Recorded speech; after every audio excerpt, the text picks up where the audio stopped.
Sejam bem-vindos a mais um Livrão KBB. Tô aqui de novo com Alexandre Ramos. Beleza? Meu filho, tudo ótimo. Vai começar mais um Papo de Usados. Hoje a gente vai falar de Fiat Uno. Então fica aí, porque depois da vinheta a gente vai falar tudo dele pra você.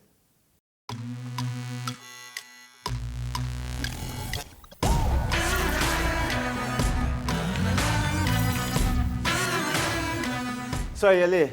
Vamos falar de Fiat Uno então? Vamos embora. Bom, a gente vai falar da segunda geração dele, Sim. né, que apareceu em 2010. Isso mesmo. Mas antes conta pra gente qual que era o contexto do Uno até lá, né? Ele já estava no mercado há quase há 30 anos, né? Isso mesmo. Ele foi lançado em 83, como 84, né? O carro original, o Uno, né? E aí em 2010 a Fiat, usando uma plataforma bem antiga, que não era a do Uno, mas era a do Palio, eles fizeram o Uno novo. A plataforma dele, na verdade, é do Uno Italiano 92, que é uma plataforma aliás, 82. Nossa. A plataforma original desse carro é de 82. Certo. Aí a Fiat remodelou essa plataforma para lançar o Palio em 96 e é em cima dessa plataforma que o Uno foi feito. Agora, em 2010, então, o Uno aparece totalmente renovado, pelo menos visualmente, exato, né? Ele abandona completamente as linhas quadradas que ele tinha, né? Que era conhecido. Aí ele adotou aquele visual um pouco mais descolado, né? Ele chamava de round square, era o nome em inglês, né? Round Quadrado square. redondo, né? Quadrado Exatamente. arredondado. O carro era totalmente diferente. Eles continuaram juntos, né? Sim. Até o Uno original sair de linha, porque ele não valia mais a pena investir no carro, então porque tinha que pôr airbag e ABS, né? Então a Fiat resolveu não investir mais e tirou de linha. Ah, sim. Então ele permaneceu sozinho, mas ele era um outro conceito, ele era um outro carro, ele era o carro de entrada. E aí quando ele veio, deixa eu pegar minha colinha aqui, então, o Fiat Uno ele foi lançado, né, a segunda geração em 2010, como a gente falou, ele veio com as versões Vivace, Attractive e Way. Isso Foram mesmo. as três primeiras versões. Foram as três primeiras, Isso. ele era do modelo 2011, né? Eles lançaram acho que em março de 2010, mas já era tudo 2011. Então a Fiat lançou o motor 1.0 e 1.4, um tinha 75, o outro tinha 82, os dois eram de 4 cilindros. 88, 1.4. 1.4, 82. 88, 85 cavalos e 1.0, 75, 73. É isso mesmo. E aí, é isso mesmo. Obrigado pela cola. Daqui então é 70 aí? 75 e 73 cavalos 1.0 e 88 e 85 1.4. 1.4. Os dois 8 válvulas. Os dois 8 válvulas. Aquela linha Fire, né, conhecida. Isso, aquele motor, aquele convencional. Isso. Então, eles lançaram o carro para ter um custo mais baixo. Então, o que eles queriam, né? Como não tinha o Mobi, tinha o Uno, eles estavam distantes, né? O Uno original do novo Uno. Então, eles deixaram tudo livre. Então, tudo era livre como opcional. Então, era ar, direção, vidro, trava, era opcional para todos os carros, né? Mesmo o Way, que era o top de linha, que ele tinha um visual mais off-road, ele também tinha os opcionais livres, né? Sim. E a Fiat optou por isso para deixar o carro mais barato, né? Sim, Conseguiram, né? Mas acabou gerando uma certa confusão, porque, por exemplo, no mercado de usados hoje, né? Para comprar um carro desse fica difícil, porque você tem N variações. Exatamente. Né? Você tem carros completos na opção na versão básica, você tem carros pelados na versão top, então tem carro Way que não tem ar nem direção, mas você tem né, o Attractive que tinha. Então, e o Attractive era o único que tinha um kit de adesivo que você podia personalizar o capô e tal. Tinha um kit de adesivo, tinha né? uma questão estética. Que eles tinham imposto e tal, que eram as cores que eles chamam de representação, que era aquele amarelo, um verde pistache que tinha também, e esses adesivos que ajudavam a compor, né? Eles vieram com essas cores, né, também exóticas, né? Exato, pra época, cor de representação, verde, né? Todos os modelos que lançam tem, né? A X2 agora você vê que tem amarelo, tá dourado. Mas eles fizeram isso. Aí o Duas Portas, ele na verdade, eles atrasaram o lançamento do Duas Portas. Então, quando lança em fevereiro de 2011, você vê, né? Eles estavam trabalhando com um ano de antecedência, né? Isso. Então, eles lançaram o 2010 bem no começo de o 11 bem no começo de 2010 e o 12 bem no começo de 2011. Sim. Aí, quando lançaram Duas Portas, que esse sim custava R$25 mil aproximadamente na época, era o verdadeiro carro de entrada.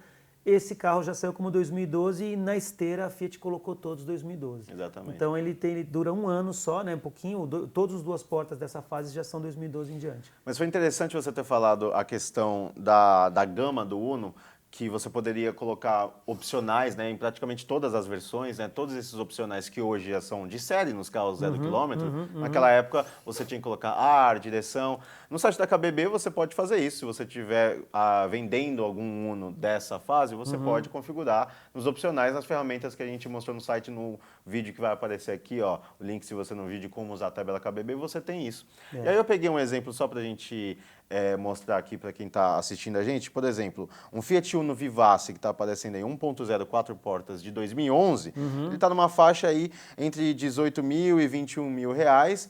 Esse preço é de São Paulo e referente a junho. A gente está gravando esse vídeo em junho, referente a junho. Então lá no site você vai ter um preço regionalizado desse carro, mas é um exemplo aí de um carro de 2011 que pode ter ar, né, direção hidráulica, está nessa faixa aí de 20 mil reais. E é bacana ter essa ferramenta, né? Porque geralmente as tabelas elas trazem um modelo único, né? Isso. Então, se você tem, como nesse caso, você vê como é complexo, né? Isso. Você tinha 3 versões, mas opcional livre para todo mundo.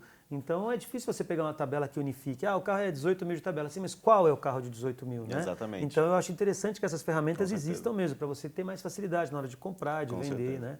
E aí, avançando um pouquinho no tempo, depois o Uno agregou, se eu não me engano, na linha de 2015, chegou a versão Sporting, né?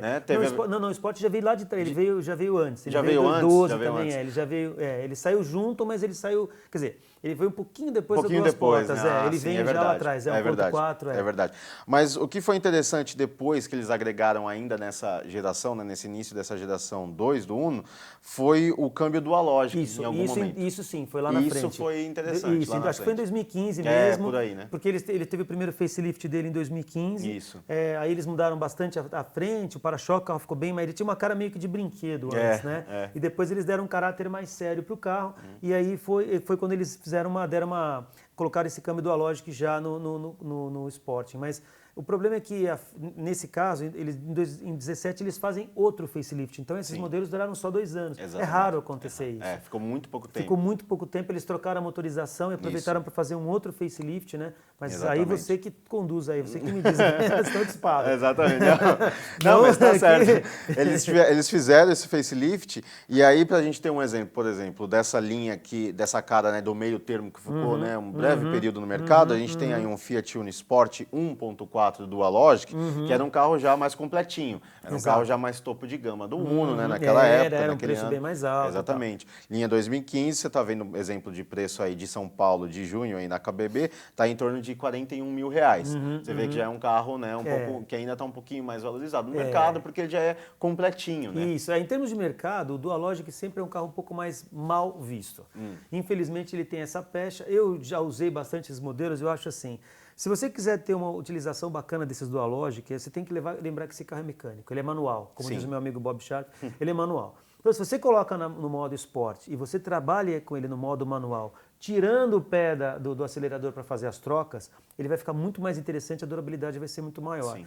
Porque o que desgasta o conjunto é justamente você manter o pé embaixo no modo automático, que vai queimando a embreagem. Exatamente. Se você fizesse num carro manual, vai acontecer isso. Exatamente. Então, eu fiquei com um ponto Sport um tempo e se você usa ele dessa forma e não esquece que o carro é manual, que ali tem uma embreagem, monodisco, chapéu chinês, o tradicional, ele vai durar bastante. A questão dos carros automatizados de uma embreagem só é isso. Nada mais é do que um mecanismo manual, só que uma central eletrônica que faz a troca para você, que comanda a embreagem. O engate é robotizado e a embreagem é robotizada, mas lá embaixo é uma caixa normal. Caixa normal, manual. Exatamente. Então você tem que ter um certo traquejo na hora de usar para você poder preservar a durabilidade do equipamento. Isso. E aí, aproveitando esse gancho, a gente já pode entrar, né, aí falando desse período de 2010 até 2015, né, antes da gente chegar nos motores Firefly, pegar esse período 2010, 2015 do Uno, a gente já pode aproveitar esse gancho do Dual-Logic para falar quais são os cuidados que alguém tem que ter na hora de comprar esse carro. Então vamos começar pelo Dual-Logic, né? Você está interessado no Logic usado. Que tipo de atenção você tem que ter? Então, o Dual-Logic, como a gente está falando, ele é um câmbio manual. Então, ele tinha, das primeiras fases, quando saiu do estilo, lá atrás, 2007 e tal, ele tinha umas panes que travavam o câmbio, ele ficava sem engate, né? Desgaste acelerado do conjunto da embreagem e tudo. Então, tudo isso foi dando uma queimada no nome. Tanto que depois, né, em 2017, agora acho que 18, né? Ele virou GSR 17, né? 17, Tal do 18, GSR, Gears, Multi-Ride, qualquer coisa. Tentaram mudar o nome para tirar um pouco essa pecha que ele veio ganhando. Isso, então ele teve ele deu essa queimada, ele dava umas travadas e tal. Então, o que significa isso? Significa que na hora de você comprar, por exemplo, câmbio patinando, câmbio que dê tranco, falta de cuidado, né? Se você usou esse carro de uma forma eminentemente automática, a possibilidade de desgaste é muito maior. Entendi. E de você encontrar uma unidade assim, e o Sporting, que já tem um caráter mais esportivo. Então, assim, não que o câmbio seja essencialmente ruim, mas ele é mais difícil de comercializar posteriormente, Tanto que se você pega no mercado aí, muitas vezes eles têm preços equivalentes, o manual e o Dualogic, e você tem que ter um cuidado extra na hora de comprar. O manual, se der um pau, é embreagem. Sim. Mas o outro não. O outro pode ter um problema eletrônico. Exatamente. Se for um problema eletrônico, aí o custo dessa manutenção vai ser um pouco maior. Então, maior. hoje em dia, as pessoas estão procurando carros, né, sem o pedal da embreagem, por causa de todo o conforto que eles oferecem, né, principalmente cidades grandes, para você não ficar enfrentando o trânsito, né, ter que desgastar a sua perna. Então, assim, as pessoas podem procurar essa saída no mercado de usados, já que os carros 0 km hoje estão um pouco mais caros. Isso. Mas nesse caso do Alloy, é bom ficar atento e conferir mesmo como é que foi a manutenção desse câmbio, né? Se está tudo direitinho, na verdade, né? A procedência do carro para você fazer uma escolha certa. Exatamente. E além da questão do câmbio, quais outros pontos de atenção e mais negativos que o Uno acumulou dessa primeira fase da segunda geração? É complicado, viu? Porque assim, ele tem uma série de coisinhas que enchiam a paciência das pessoas, né? Para até trocar o painel, acho que em 2015, quando tem o primeiro facelift, eles trocam a parte interna, o painel e tal. Mas os difusores de ar quebravam com muita facilidade, as maçanetas das portas, o plástico que eles usavam na parte interna era muito inferior. Então tem inúmeras reclamações de vibração do motor excessiva, então, sabe, ruído interno, problema de borracha de porta, vibração nos vidros das portas. Então, assim, é problema de montagem. De montagem. Isso é montagem. Então, quando você tem... Quando você for ver, né, você que está interessado no Uno, vai visitar, enfim, alguma unidade, né? Você tem que ficar esperto, então, nesses detalhes de acabamento. Isso, porque o carro primeira é geração, frágil, da primeira fase, vamos dizer, né? Que é de 2010 até 2014, né, modelo. Putz, ele tem bastante reclamação. Tem que checar maçaneta, vedação dos vidros. O difusor quebrado, a luz da injeção que acendia, pau no módulo da injeção. Então, assim, é ruim? Não é ruim. Mas ele tem um monte essa de fragilidade. reclamações. Por outro lado, o Uno, ele com esses motores Firefly, embora ele hoje já sejam antiquados, né? O Firefly não, perdão, Fire Evo, né? O Evo, o antigo. Hoje é o Firefly. Então, comparando com os de hoje, esses motores Fire 8 válvulas, 1.4 e 1.0 já estão antiquados, mas naquela época eles tinham ainda um consumo aceitável, eram carros econômicos. Então, assim, o Uno também tem suas virtudes, né? Muitas virtudes, né? Assim, o carro tem seus defeitos, mas ele tem suas qualidades, então ele é super robusto. Exatamente. Né? Mecanicamente ele é robusto. O conjunto é robusto, o custo de manutenção é baixíssimo. Né? Então você cai num buracão, quebra lá, qualquer coisa, beleza, não vai ser nada dolorido. Exatamente. O conjunto de embreagem é barato, né? Não do Dualogic, né? Sim, não os manual, né? Na verdade, por causa da mão de obra de montagem, sim, né? Do com conjunto. certeza. Mas eu digo, então assim... E é um carro que tem muita liquidez no mercado. Tem liquidez, se tiver vende bonitinho, bastante no mercado usado. A variação de preço é enorme em função de quilometragem, dessa coisa de ser de locadora ou não, né? Porque tem uma série de características que te mostram que é de locadora, a placa, enfim. Mas são carros robustos. Eles são muito robustos, muito Uno descarregando escada, né? Que eles falam, né? Tem uma brincadeira na internet, Uno escada. Se você vê algum Uno carregando escada, é melhor você não chamar pra briga, porque ele vai ganhar do seu carro. É um esportivo. A escada é complicado. Nato. Mas ele é muito robusto, sim. Né? Muito. Como o Palio era, enfim. Né? Então, como ele é um Palio, grosso modo, então ele é muito robusto. Fora esses problemas de acabamento, porque você vê, a questão estrutural, assim, né, de monobloco e tal, não racha, sabe? Sim, não tem uma rachadura de longarina, não tem esses problemas, né? Ele foi mal no teste de impacto frontal. Ah, sim, mas aí era uma época em que a indústria brasileira sofria isso de maneira geral, né? Você pega as primeiras notas de Celta, Gol, G4, Uno. Aí, assim, a gente tem que desconsiderar, entre aspas, essa questão, porque era uma característica da indústria. A gente pode dizer, então, que o Uno, ele é um carro que tem suas falhas, então, né, de acabamento, principalmente fragilidades, mas em termos de mecânica ele é muito robusto, é um carro econômico, né, um carro que você consegue ter boas médias aí de economia de combustível e tem bastante liquidez no mercado de usados. Exato. Então, assim, no saldo, é um carro que você pode procurar sim, porque ele vai te atender ali, principalmente na sua vida diária, como um carro utilitário. Pode. Não é? Uma coisa importante, né, desse conceito de monovolume que ele tem, que é bacana, da versatilidade. Sim, da versatilidade. E com relação a isso que você acabou de falar, é importante dizer o seguinte, que esses carros, apesar desses defeitinhos, não é nada ruim de arrumar. Sim. Não é caro. Exato. O cara compra um carro zero na época e quebra um difusor de ar, enche o saco. Sim. Né? Mas hoje em dia, se você tiver que arrumar qualquer um desses problemas, né, trocar uma canaleta de vidro, é bem barato, nada complicado, o cara não vai quebrar por causa disso.